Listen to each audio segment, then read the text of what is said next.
Bismillahirrahmanirrahim. Alhamdulillahi Rabbil Alamin. Salatu wassalamu ala asyrafil anbiya'i wal mursalin nabiyina Muhammadin wa ala alihi wa sahbihi ajma'in. Assalamualaikum warahmatullahi wabarakatuh. So inshallah tafsir sa sumunod na bahagi ng Suratu Al-Infitar. La yanbaghi lil insani an yansallah. Hindi marapat sa tao nakalimutan si Allah. Ninga waqad haka al-Bagawi anil Kalbi wa Muqatil annahuma qala nazalat hadhihi al-ayah fil aswad fi syariki darbin nabi sallallahu alaihi wasallam walam yuaqab fil halati rahina fa anzalallahu ta'ala ma garraka bi rabbikal karim. Sa sababun nuzul daw ng aya na ito raw ay tungkol kay Al-Aswad bin Sharik na kumbaga nakapanakit daw kay Propeta Muhammad sallallahu alaihi wasallam. Hindi na binanggit kung saan nangyari ito.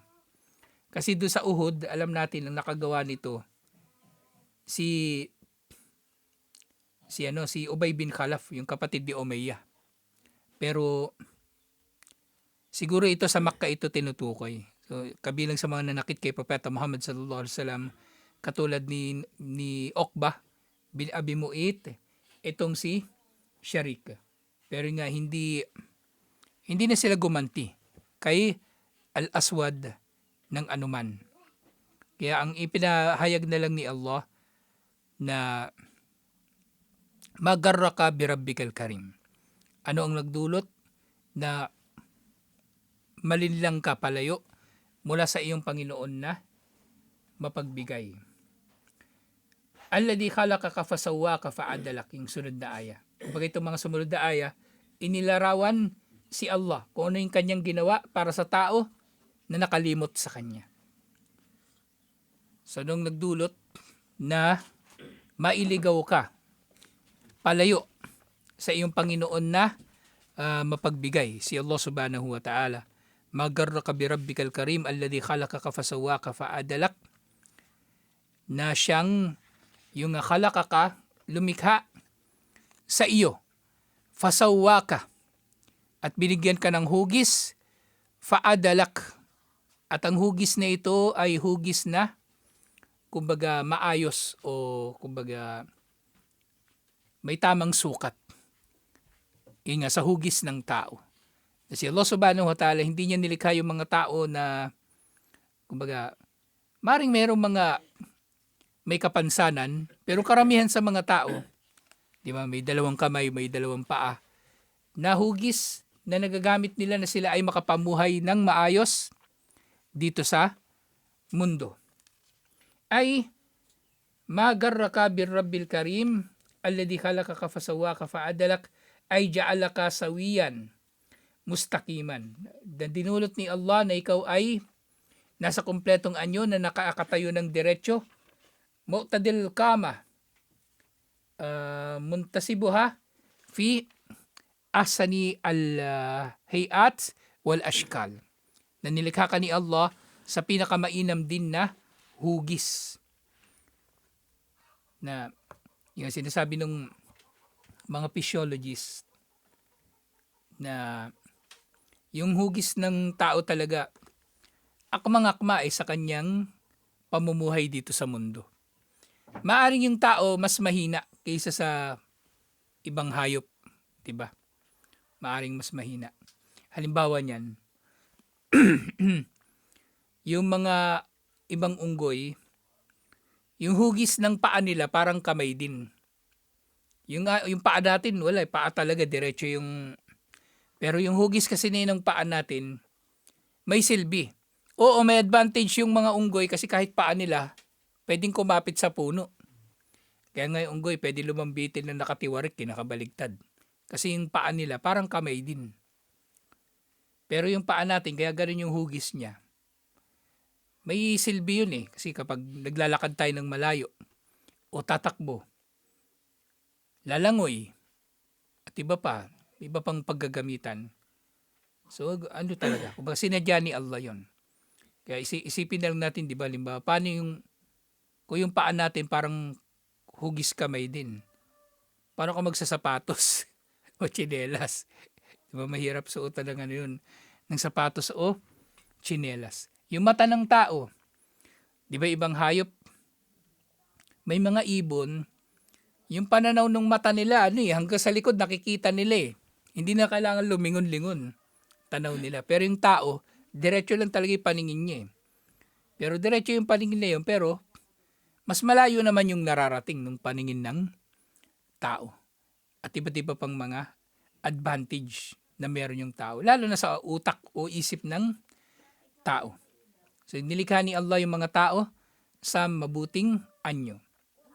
At yun nga, iniulat ni Imam Ahmad mula kay Yusur bin Juhash al-Qurashi, anna Rasulullah sallallahu alaihi wasallam basaka yawman fi kaffihi fawada'a alaiha asbi'ahu. Si Propeta Muhammad sallallahu alaihi wasallam daw minsan, kumbaga, dinuraan daw niya yung kanyang palad. Dinuraan niya yung kanyang palad at inilagay niya yung kanyang laway sa kanyang daliri. At sinabi niya, kumbaga na, ginamit niya yun para, kumbaga panumpaan yung isang bagay. So sabi niya, Qala Allah azza wa jal, anito jizni, wakad kalaktuka mimmitli hadihi. Sabi raw ni Allah, hadith ito na inulit ni Imam Ahmad, o anak ni Adan, paano mo ako mabibigo? O kumbaga, paano mo ako matatakasan samantalang nilikha kita mula sa bagay na katulad nito? Yung dura niya o yung laway niya, di ba? So mula lang doon sa katulad nun yung tao. Di ba saan ba nagmula yung tao? Sa pinagsamang sperm ng lalaki at saka ng babae. Egg cell ng babae. So parang tubig lang yung pinanggalingan ng tao. So paano niya magagawang biguin si Allah kung gugustuhin ni Allah na parusahan siya o ano pa man? Paano niya matatakasan si Allah? Hatta idha sawaytuka wa adaltuka masyayta bayna burdain. So paano mo ako matatakasan na nilikha kita mula sa ganitong bagay lamang, mula sa katulad ng ganitong bagay lamang. At ako rin ang nagdulot sa iyo na magkaroon ka ng hugis. At dinulot ko na ikaw ay magkaroon ng kakayanan na tumayo at makapaglakad sa pagitan ng dalawang damit mo. Kumbaga, meron kang dalawang damit, yung pantaas at pangibaba, na dinulot ni Allah. So, ibig sabihin, meron kang mabahagi ng katawan na kamay, paa, at iba pa. Walil ardi minka watid. Paano mo ako matatakasan samantalang yung lupa ay dinulot ko na maging libingan mo? Fajama'ta wa mana'ta hatta ida balagatit tarakiya kulta atasaddaku wa anni awanus sadaka.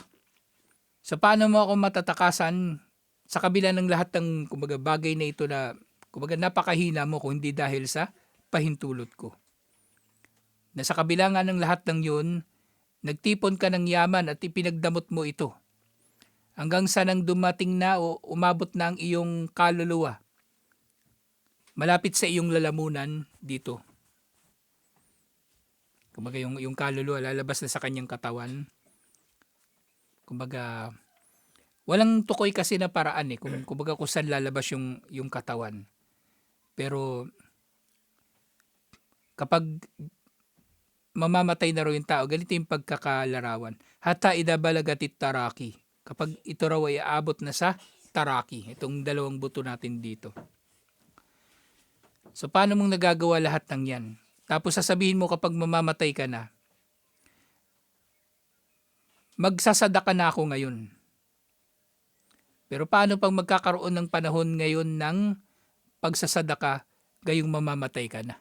So kumbaga, kung kailan mamamatay na siya, sakalang siya nakaisip na maging mapagbigay, katulad ng kung paanong naging mapagbigay sa kanya si Allah.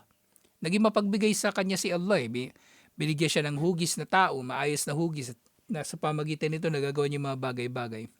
Pero naging madamot siya. Tapos umamatay na siya, saka lang siya nagsabi na magsasadaka na siya. Pero wala na, huli na ang lahat. Sa yung hadith na ito, iniulat din ni Ibn Majah.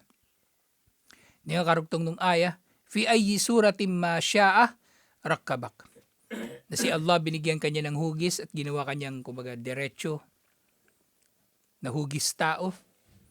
Sa anumang hugis na ninais ni Allah, tinipon kanya.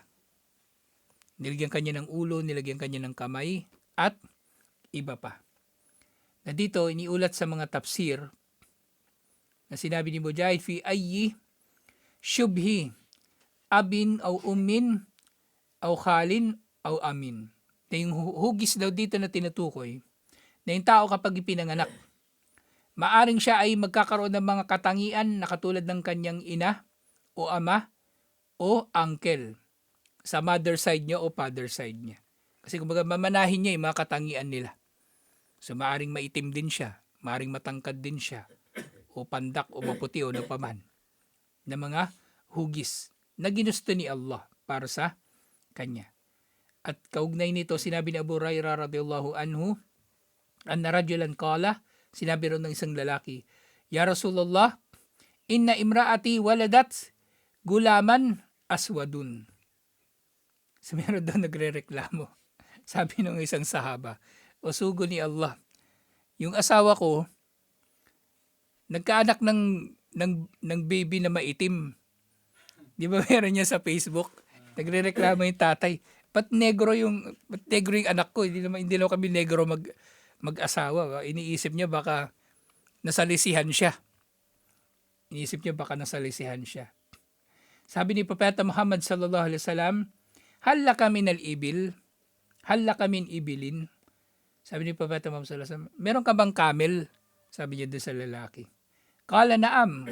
Oh, meron akong camel. Sabi ni Propeta Muhammad sallallahu alaihi wasallam, fama alwanuha? Anong kulay ng mga camel mo? O anong mga kulay ng camel? Ng camel mo. Isang camel lang siguro tinatanong ni Propeta Muhammad sallallahu alaihi wasallam. Kala, humar. Sabi ng lalaki, yung camel ko kulay pula. Yung camel daw niya ay kulay pula. Sabi naman ni Propeta Muhammad sallallahu alaihi wasallam, fahal fiha min auraka? Yung camel mo ba na yun na pula, meron ba siyang mga, kumbaga, patsi-patsi na ibang kulay? Kasi pwede naman ganun yung hayop, di ba? Diba, yung pato, puti, tapos merong konting itim. Yung tupa, kambing, ganun din. So, camel lang nangyari din yun. Baka. Sabi ni lalaki, naam. Sabi ni Propeta Muhammad sallallahu alaihi wasallam, fa'anna atahadalik, paano nangyari yun? Paano nangyari na pula yung camel, tapos merong mga patsi-patsi na ibang kulay? Usually kulay gray, ganun, o iba pa. Sabi ng lalaki, asaan niya kuna? Nasaahu arak. So sabi nung lalaki, so posibleng minana lang niya ito sa kanyang mga ninuno, yung patsi-patsi na yun. So sabi ni Propeta Muhammad sallallahu alaihi wasallam, wahada asaan niya kuna nazaahu irkun. At dahil dito, sabi ni Propeta Muhammad sallallahu alaihi wasallam, maaari rin na mangyayari yung ganito sa anak mo, na minana niya yung pagiging maitim sa kanyang mga ninuno. Kasi pwede mangyayari yun eh. Kasi sa genetics, meron genetic trait na tawag nila dominant tsaka dormant. So pwedeng recessive pala, recessive tsaka dominant. So pwedeng ngayon 'di ba, ikaw, yung mga ninuno mo puro matatangkad, tapos ikaw ngayon hindi matangkad. Tapos yung anak mo pagka lumaki magiging matangkad. Kasi hindi siya sa'yo nagmana doon sa mga ninuno nila, sa mga lolo. So ganoon din yung kulay, posibleng mangyayari yun. Na yung ikaw ngayon maputi, tapos yung anak mo magiging maitim. Kasi yung lolo pala niya, yung tatay ng tatay mo o tatay ng asawa mo o mga kamag-anak nila, may itim. So pwedeng may mga ganun na mangyayari. Alhamdulillah na Kumbaga, hindi ito sapat na dahilan upang pagdudahan ng lalaki na kumbaga nasalisihan siya o iba pang mga bagay. Sa sumunod na bahagi, sababul gurur wa tanbihu ala tasjilil malaikati li'amali bani Adam. So ano raw ba yung dahilan at naliligaw ang mga tao ng ganitong pagkaligaw? Sinabi ni Allah, kalla bal tukadibuna biddin. So yung dahilan nito, bagkos kayo ay nagpapasinungaling sa relihiyon. Itong dahilan kung bakit, di ba yung tanong ni Allah, na ano ang nagdulot sa inyo na mailigaw? Palayo sa inyong Panginoon. At ito yung dahilan na dahil sa kayo ay nagpapasinungaling sa relihiyon. Pero actually yung din pala rito, yung din na Yawmuddin, yung araw ng paghuhukom. Yung din na Yawmuddin na araw ng paghuhukom ay innama yahmilaka ala mawajahatil karim wa mukabalatihi bil maasi takdibun fi kulubikum bil miadi wal jazai wal hisab. Ang nagdulot nito na malayo kayo. Ya ayyuhal insanu magarraka birabbikal karim, o tao, anong nagdulot sa iyo na mailayo ka, palayo mula sa iyong Panginoon? Ito, yung kanilang pagsuway at yung kanilang kumbaga hindi pagsunod kay Allah subhanahu wa ta'ala at pagtatakwil ng kanilang mga puso sa kabilang buhay at sa paggagantimpala at sa pagtutuos. Na dito katulad ng sinabi ni Allah subhanahu wa ta'ala, wa inna alaykum lahafidin kiraman katibin. Tunay na kami sa inyo ay tunay na nagtalaga kami sa inyo ng mga tagapangalaga o tagapagbantay na kiraman katibin. Mga anghel na nagsusulat o nagtatala. Ya'lamuna ma taf'alun, na nakakaalam ng mga ginagawa ninyo. Ya'ni wa inna alaykumul malaika, tinutukoy dito ng mga kiraman katibin, mga anghel. Hafadatan kiraman, na sila mga mararangal na mga tagapagbantay. Fala tukabiluhum bil kabae fa innahum yaktubuna alaykum jami'a a'malikum. Huwag na huwag kayong magpapakita sa kanila ng masamang gawain dahil itatala nila lahat. Palagi silang nakabantay at itatala nila lahat. Alhamdulillah. So ito yung bahagi na ito ng suratu Al-Infitar at yung iba pang mga bahagi. Inshallah, tungkol na ito sa kabilang buhay na naman. Innal abrara lafi naim wa innal fujjara lafi jahim. Tungkol naman ito sa magiging gantimpala ng mabubuti at ng masasama doon sa kabilang buhay. Inshallah. Sa tutuloy ito, inshallah. Assalamualaikum warahmatullahi wabarakatuh.